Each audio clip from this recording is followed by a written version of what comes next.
ሄኖክ ለቤተ ክርስቲያን ያለውን ዓላማ ብታዩ እኔ እንዲያውም ሁሌ ማነሳው አንድ ሀሳብ አለችው የተናገራት አንድ ወቅት የአእላፋት ዝማሬን ካዘጋጀ በኋላ ስለ አእላፋት ዝማሬ ድምቀትና ሞገስ ተጠይቆ ሲናገር የቤተ ክርስቲያን ሞገሷ የቤተ ክርስቲያን ክብሯ ይህ አይደለም፣ ይህ ከትልቁ የቤተ ክርስቲያን አገልግሎት በጣም ትንሿን ነው ያሳየ ነው። ሙሉ የቤተ ክርስቲያን አገልግሎትና ድምቀት ማለት መዝሙር ሙሉ ስርዓቷ በአደባባይ ቢታይ አቅማችን አይፈቅድም ለማየት እንኳን አይነት ነው አገላለጹ። በጣም ግን ግሩም የሆነ መረዳት ነው ያለው ለቤተ ክርስቲያን። በትክክልም ቤተ ክርስቲያን እሷ ናት። የቤተ ክርስቲያንን ማህሌት፣ የቤተ ክርስቲያንን ቅዳሴ፣ የቤተ ክርስቲያንን ሰዓታት፣ የቤተ ክርስቲያንን መዝሙርና ወረብ በአደባባይ ወጥተን እናሳይ ብንል በእርግጥም አቅማችን አይፈቅድም፣ ቦታም አይበቃም፣ የእኛ ክብርም አይመጥንም፣ አይናችንም አይቶ መጥገብ አይችልም። ሄኖክ ለቤተ ክርስቲያን ትልቅ ክብር ያለው ሰው ነው፣ ሊመሰገን ይወደድ የሚገባው። ግን ምን የሚገርመው ቁጭ ብለው የሚሉ ሰዎች ቁጭ ብለው ወንበር ሲያሞቁ፣ ወንበር ሲነቀንቁ፣ ሱሪያቸውን ሲጨርሱ የሚውሉ ሰዎች ሄኖክን ይተቹታል።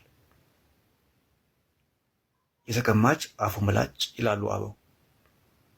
የፈለገ ነገር ቢሆን አንተ የሄኖክ አገልግሎት የሚተች አይደለም። እንደው እሺ ሰው ነውና እንከን ይኖርበታል እንበል። የፈለገ እንከን ብታገኝበት የአእላፋትን ዝማሬ ግን የመተቸት ሞራል የለህም፣ ማንንም ብትሆን ማለት ነው። አንደኛ የእሱን ያህል ስራ ስላልሰራችሁ፣ ሁለተኛ ስራው ዝማሬ ምስጋና ስለሆነ፣ ምስጋና ደግሞ ስለማይተች እኔ እንጃ። ሰዎቹ የፈለገ አቃቂር ብታወጣ እንዴት ለመዝሙር አቃቂር ታወጣለህ? ለይዘቱ አውጣ፣ ለይዘቱ ታወጣለህ። ይሄ መዝሙር እንዲህ ያለ ችግር አለበት ለምን ቀረበ ልትል ትችላለህ። እንዴት ለልደት መዝሙር አይዘመርም ብለህ እንዴት ትቃወማለህ? እውነት ጤነኛ ነህ? እውነት ጤነኛ ናችሁ? ግን የአእላፋትን ዝማሬ የምትቃወሙ ሰዎች ግን ጤነኞች ናቸው? በእውነት ተመርምራችኋል? ምንም በሽታ የለባችሁ? ጋኔን ምናምን አላደረባችሁ? አንተ የመላእክትን ዝማሬ ስብሐት ለእግዚአብሔር በሰማያት ወሰላም በምድር ስምረቱ ለሰብእ እያሉ ሰማያውያን መላእክት ከምድራውያን ጋር የዘመሩበት የመለኮት ምስጋና በበረት የተገለጠበት ፍጡራን ከፈጣሪያቸው ጋር የታረቁበት የእግዚአብሔር የማዳን ስራ በይፋ የተገለጠበት መላእክት ከእረኞች ጋር እግዚአብሔርን ያመሰገኑበት በዓለ ልደት የመዝሙር በዓል ነው፣ የምስጋና በዓል ነው።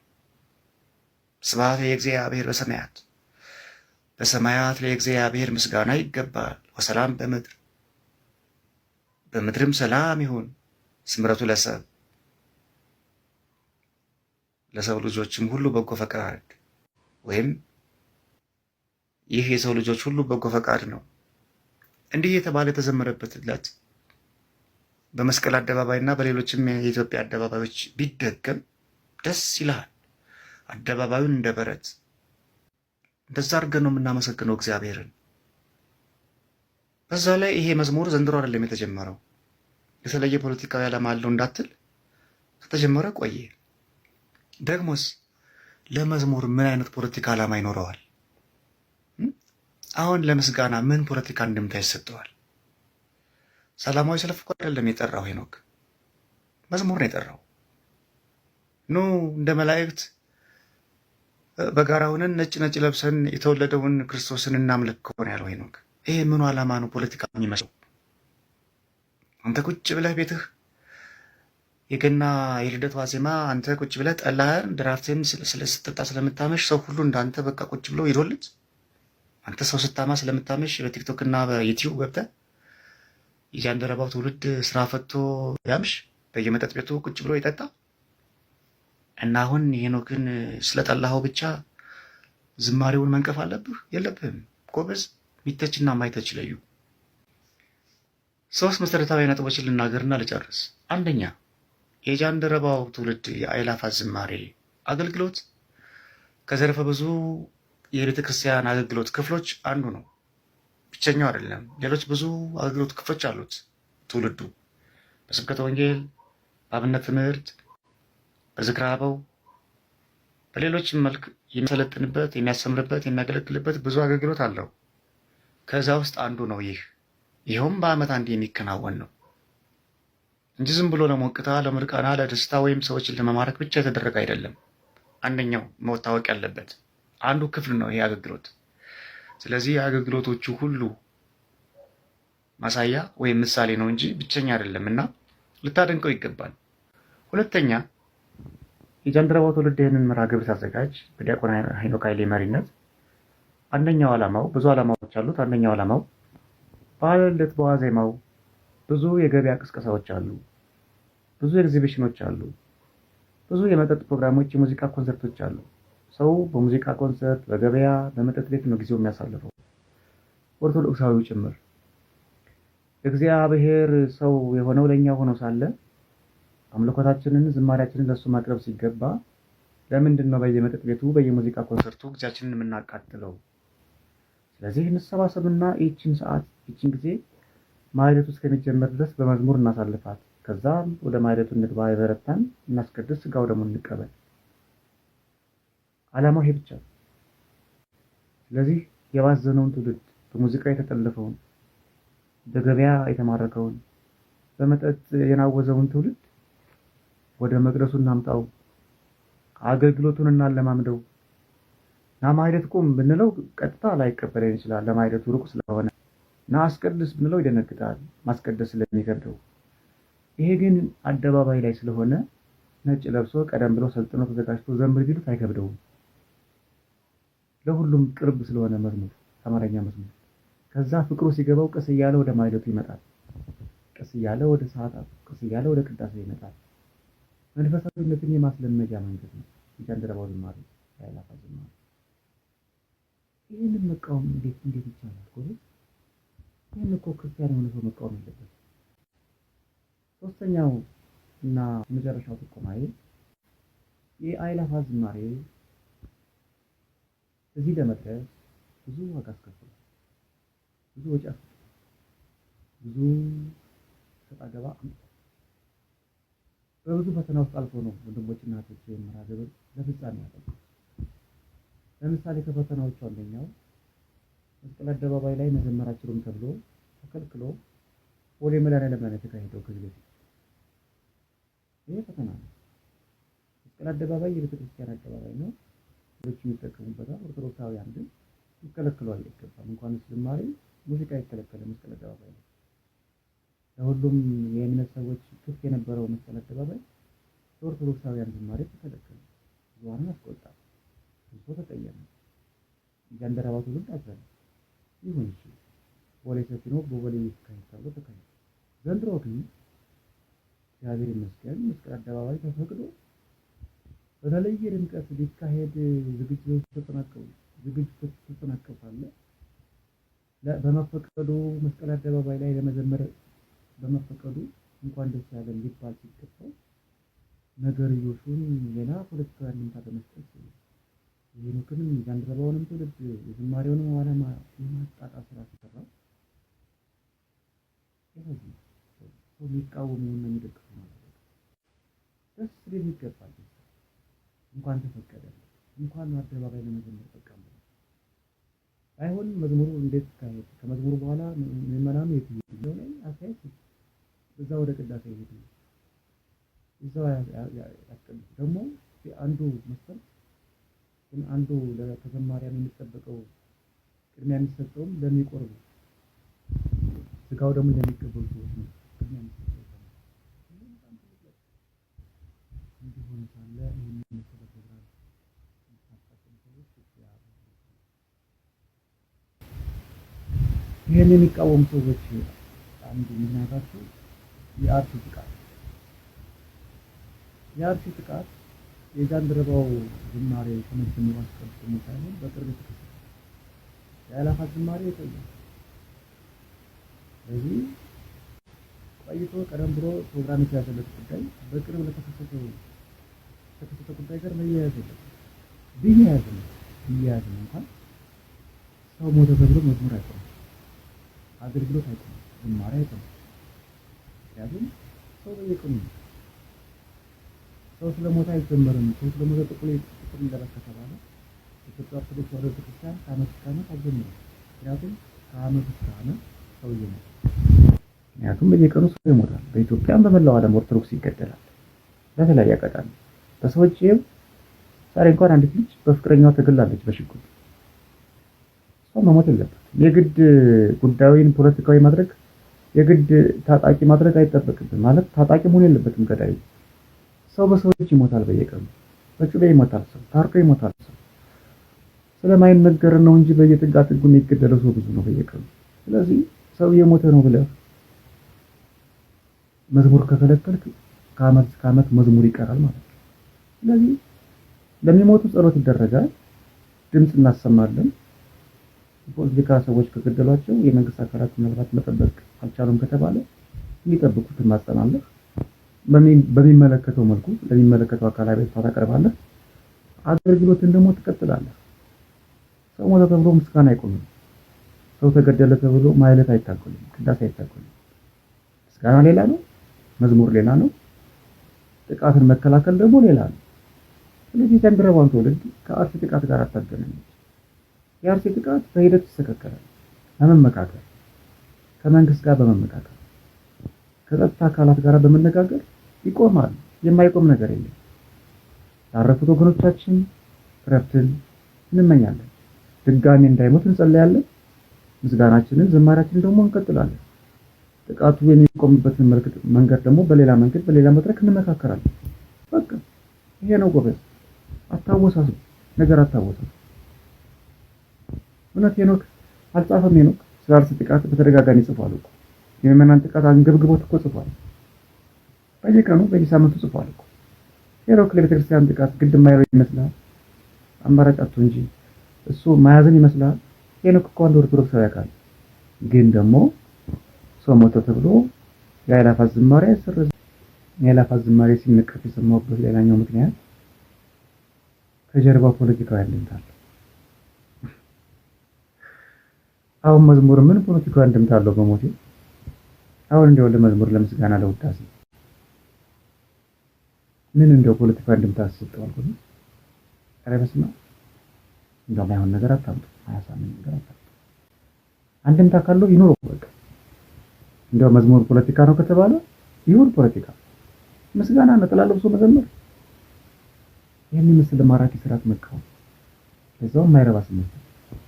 አንዳንዶቹ ካነሷቸው ነጥቦች ተጨማሪ ጥቆማ ለመስጠት ያህል የመቅደሱን አገልግሎት ወደ ኋላ ያስቀራል፣ ከቅዳሴ ከማህሌት ያስተጓጉላል የሚል አስተያየት ተነስቷል። ይህም ግምታዊ ነው። እንደውም ይበልጥ ያቀርባል። የአእላፋት ዝማሬ ባይዘጋጅ ኖሮ ሰው ትዝ አይለውም። እንደውም ይበልጥ ብዙ ተናገሩ ካላችሁ አብዛኞቻችን እኮ የምናሳልፈው ኢንተርፕሬት ኮንሰፕት ነገር ነው። ይፈራል በኤግዚቢሽን ነው በቆዳ በጫማ በምናምን ግዢ በጠጅ ግዢ ምናምን ነው የምናፈልገው። የአእላፋት ዝማሬ ሲመጣ ግን ኮንሰፕት ተደቀቀ። ልብ በል የሙዚቃ ኮንሰፕት ጋባቲ ይሄን የመሰለ ፕሮግራም አናደርግ ዝም ብለው የኮንሰፕት ጥሪ አገዱ። ልብ በል የኤግዚቢሽን ቅስቀሳ ቀረ። ልብ በል የኤግዚቢሽን ማስታወቂያ ቀርቷል። በደንብ ለምን የጃንደረባው የአእላፋት ዝማሬ ስላለ እሱን ላለማስተጓጎል ኦርቶዶክሳውያን አሉ አዛብ እንኳን ማህሌት የሚያቀዘቅዘው ትውልዱን ወደ ማህሌት አመጣ። ከዛ በፊት በኮንሰርት ያሳለፈ በገበያ ያሳለፈ የነበረውን ትውልድ መጠጥ ቤት ያመሽ የነበረውን ትውልድ ሳትከስ አሁን አእላፋት ዝማሬ ሲመጣ መገሰጽ ጤነኛ ነበር። እንዲያውም ከኤግዚቢሽን እና ከኮንሰርት እና ከመጠጥ ቤት ቆይታ ወደ መዝሙር አመጣ። መዝሙር ደግሞ ለማህሌት ቅርብ ነው። በዛው በሉ ወደ ማህሌት ግቡ ይባላል። እዛው ማህሌት መቆም እንኳን ካቃታችሁ ትንሽ አረፍ ብላችሁ ቅዳሴ አስቀድሱ ይባላል። ቅዳሴ ማስቀደስ እና ስጋው ደግሞ መቀበል ትልቁ ግዴታ ነው። ንስሐ ገብታችሁና ስጋው ደግሞ ተቀበሉ አንዱ የዝማሬው መልእክት ነው። አንዱ የጃንደረባው ዓላማ ነው። ትውልዱን ወደ መቅደሱ ማምጣት። በየት በኩል? በመዝሙር በኩል። ሰውን ቀጥታ ናቁረብ ካልከው ይደነግጣል። ቀስ አድርገህ ከኮንሰርት ታወጣዋለህ፣ ከገበያ ታወጣዋለህ፣ ከመጠጥ ቤት ታወጣዋለህ፣ ከመጠጥ ቤት ታርቀዋለህ። ከዛ ወደ ማህሌቱ ታመጣዋለህ፣ ወደ ቅዳሴው ታቀርበዋለህ። በምን? በዝማሬ። ቀጥታ ከኮንሰርት ጠርተህ ቁረብ ብትለው ይደነግጣል፣ ይፈራል። ስለዚህ የጃንደረባው የአእላፋት ዝማሬ ትውልዱን ከማህሌቱ ከቅዳሴው አራቀው የሚባል ሳይሆን አቀረበው። መቃወም የነበረባችሁ እናንተ ሰዎች ትውልዱ ከመዝሙር ራቀ፣ ከቅዳሴ ራቀ፣ ከማህሌት ራቀ ማለት የነበረባችሁ ድሮ ነበር። መቼ? ትውልዱ ኮንሰርት ቤት ሲያመሽ፣ ከተማዋ በኤግዚቢሽን፣ በቅስቀሳ፣ በገበያ ማስታወቂያ ስትናጥ፣ መጠጥ ቤቶች በዋዜማውም በዕለቱም በመጠጥ ሲቀወጡ፣ በጭፈራ በሙዚቃ ሲናጡ ነበር ትውልዱ ከቤተ ክርስቲያን ራቀ ማለት የነበረባችሁ። አሁን የአእላፋት ዝማሬ የጃንደረባው ትውልድ ኖ በመዝሙሩ በኩል በበረከት የተገለጠውን መለኮት በአደባባይ እናመስግነው፣ እንደ መላእክቱ ስብሐት ለእግዚአብሔር በሰማያት ወሰላም በምድር ስምረቱ ለሰብእ እያልን እናመስግነው፣ ከመላእክቱ በረከት እንሳተፍ፣ የእረኞቹ ጸጋ ይድረሰን ብሎ ሲያውጅ እንደገና ወደ ኋላ ከመጎተት ያኔ ነበር መቃወም። አሁንማ ይበልጥ ቀረበ ትውልዱ፣ ወደ ምስጋና መጣ፣ ወደ ማህሌት መጣ። የኮንሰርት አዘጋጆች በአእላፋት ዝማሬ ተማርከው ኮንሰርታቸውን ሰረዙ። አንዳንድ ሙዚቀኞች ነጠላ እየለበሱ ወደ ዝማሬ መጡ። አርቲስቶቹ ተዋናያኑ ተመስጠው ከጃንደረባው ትውልድ ጋራ ከአእላፋት ዝማሬ ጋር አብረው ቆሙ፣ ቀኑ። ይሄን የመሰለ ምስጋና ተሰነው ለካ ሙዚቃ ስናቀርብ የነበረው ብለው ተማረኩ። ከዚህ በላይ ምርኮ አለ? ወደ ማህሌት ወደ ቅዳሴ ቀስ እያሉ እየተማሩ ንስሐ እየገቡ ስጋው ደግሞ ይቀበላሉ፣ ማህሌት ይቆማሉ። በአንድ ጀንበር ማህሌት አይቆምም፣ በአንድ ጀንበር ቅዳሴ ማስቀደስ አይቻልም። በሂደት በፍቅር ቀስ በቀስ ትውልዱ ገና ወደ ቤተ ክርስቲያን ይመጣል። ኦርቶዶክሳዊው አይደለም፣ ከኦርቶዶክሳውያን ውጭ ያለ ገና እየቀና ይማረካል። ጃንደረባው ትውልድ እየሰራ ያለው ይህ ነው። ዓላማውም አንድና አንድ በጎ ብቻ፣ ይኸውም የቅድስት ቤተክርስቲያንን አገልግሎት ለትውልዱ መግለጽ፣ ገልጦም ትውልዱን ወደ ቤቱ መማረክ። ከማረከ በኋላ በዝማሬ ብቻ እንዲቀር ሳይሆን በማህሌት በቅዳሴ እንዲሳተፍ ስጋው ደሙን እንዲቀበል ማገዝ። የአእላፋት ዝማሬ የመጨረሻው ግን ስለዚህ ይህን በጎ ተልእኮ ይህን በጎ አገልግሎት አትቃወሙ፣ ወንድሞችን አትፈታተኑ ለማለት ነው። ከሰማይ ሰማያት የወረደው እግዚአብሔር ወልድ በተወለደበት ዕለት ጥቁር መልበስ ነው ታዲያ ምዕመናንን ከጥቃት የሚታደገው? ጌታ ሲወለድ ጧፍ አብርቶ ነጭ ለብሶ መዘመር ነውር ከሆነ ጌታ ሲወለድ በደስታ ቀን ጥቁር ለብሶ አመር ነስንሶ ማዘንና መተከዝስ የኢትዮጵያን ሰቆቃ ያቆመዋል ብለህ ታስባለህ? ይሄ ግን የጌታን ብርሃን የሚገልጥ በልደቱ ብርሃን የበራውን ዓለም በልደቱ ብርሃን የዳነውን ትውልድ በጌታ መወለድ ያንጸባረቀውን መለኮታዊ ብርሃን የሚያስታውስ ቤተ ክርስቲያን የብርሃን ቤት የብርሃን በር መሆኗን የሚሰብክ ከሁሉም በላይ ክርስቶስ የዓለም ብርሃን ሕዝብ ዘየነብር ውስተ ጽልመት ወጽላሎተ ሞት ብርሃን አብይ ሰረቀ ላዕሌሁ ተብሎ የተነገረውን ምስጢር የሚተረጉም ነው። ይሄ ብርሃን ይሄ ጧፍ ከዓመት አንዴ ነው የሚበራው። ለልደቱ ክብር በጨለማ ውስጥ የሚኖር ሕዝብ ታላቅ ብርሃን በላዩ ላይ በራለት። ይኸውም እግዚአብሔር ዘያርፈ ቅዱሳኒሁ፣ ይኸውም በቅዱሳኑ ላይ አድሮ የሚመሰገን የሚገለጥ እግዚአብሔር ነው ያ ብርሃን የተባለው እና የእግዚአብሔርን ብርሃናዊ ስጦታ፣ ብርሃናዊ ጸጋ፣ ብርሃናዊ ክብር መግለጥ ከፖለቲካም ከሞትም ጋር አይገናኝም። ምክንያቱም ጧፉ ቢቀር መብራቱ ቢቀር ሞቱ አይቀርም። ሞቱን የምናስቆመው ባለመዘመርና ጧፍ ባለማብራት ሳይሆን ሰላምን በመስበክ ኦርቶዶክስ እንዲህ ናት፣ ኦርቶዶክስ ሰላማዊት ናት፣ ልጆቿን አትግደሉባት፣ እሷ ማንንም አትነካም፣ የሰው መብት ታከብራለች፣ ለሁሉም ፍቅርን ትሰብካለች፣ ትጸልያለች፣ ይችን ቤት አክብረዋት ብሎ በመስበክ ከሚመለከተው የጸጥታ መዋቅር ጋር በመመካከር ነው እንጂ በእግዚአብሔር ላይ በማመፅ አይደለም። ኩርፊያ ነው። በልደቱ ቀን ጥቁር እንልበስ ማለት በነገራችን ላይ በእግዚአብሔር ላይ ማመፅ ነው።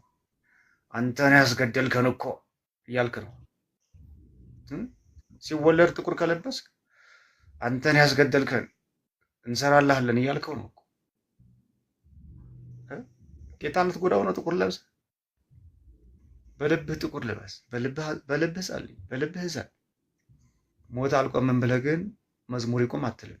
ምክንያቱም መዘመር ስለቆመ ሞት አይቀርምና። ይሄ ነው መልእክቴ።